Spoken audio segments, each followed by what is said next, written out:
Hi there, lovely, and welcome or welcome back. In this video, I want to talk to you about the moment that I knew I would never drink again. At the time, I'd been living in Spain for about a year and I'd stopped drinking 3 weeks previously. The reason I stopped was it was an act of desperation. I was so miserable. I was so sick of myself. And it felt like if I don't do this, I am just going to be miserable for the rest of my life. And it very much felt like a last stand.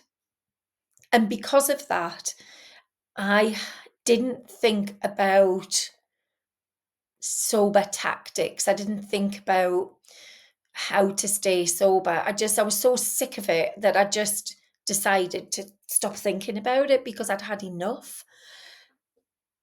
And I didn't realise there was any support out there either, which I found much later. But I think I was just in this state of, I can't do this anymore.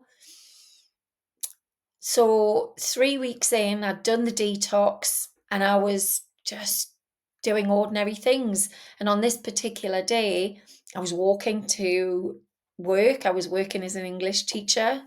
Sun was shining, sunny's on, and wasn't even thinking about alcohol. I was just thinking about work and what was to come.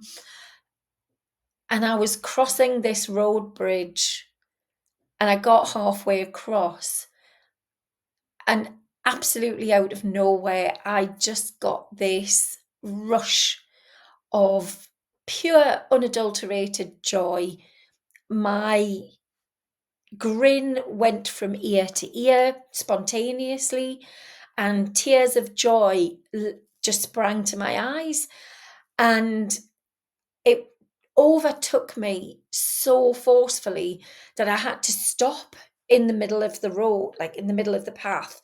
And I sort of turned around where I could look at the sea and I pulled out my phone and pretended I was taking photographs because I was so embarrassed and overwhelmed at how ridiculous it was to be grinning like you know, like my face was about to break. And, the tears, I was sort of mopping the tears from under my sunglasses. And I stood there for a second or two thinking, what on earth? What on earth is going on? This is weird. It's nice, but it's weird. Um, and as I was thinking that, this voice, bit woo woo, don't know where it came from. It certainly didn't sound like me. But this voice, really close to my ear, very clearly said, this is what happy people feel like. And it took my breath away. At that moment, several things happened. I had been for 17 years before that doing every bit of personal development and personal growth learning that I possibly could. I had meditated, I'd been to India, I had read all the books, done all the courses. It was very much me for 17 years trying to learn. And what I knew at that moment was I knew all of that stuff in my head. But as I had that moment, all of that knowledge dropped into my heart and soul, and I understood it for the first time. I knew that sobriety was the key to my future happiness. And at that moment, I knew I would never drink again. There is nothing that could compare to that moment. Now, obviously, can't live there. You'd get taken away because it was so overwhelmingly lovely. But very quickly afterwards, I sort of settled down and went to work. And when I came home that night, I sat and thought about it, and I did a little bit of internet research, and I discovered there's a thing called the pink bubble. But a lot of the stories that I read around that were how you'd have these joyful moments and then the pink bubble would burst and you'd go back to how you were before, probably start drinking again.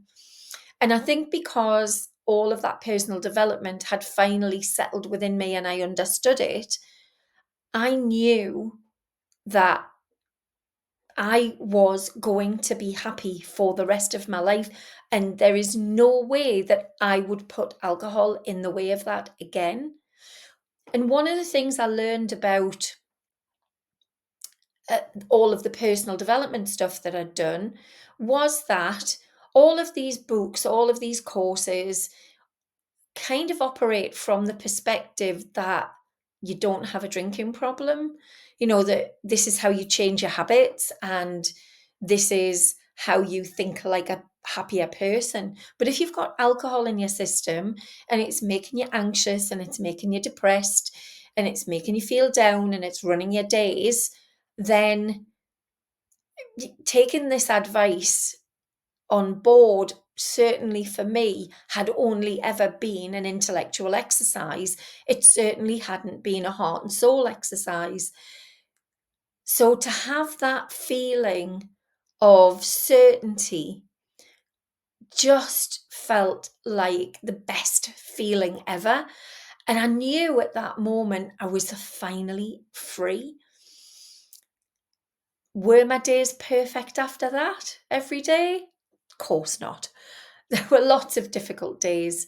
But what I've learned from that moment is that making up my mind in that moment was the best decision I have ever made for myself, beyond a shadow of a doubt.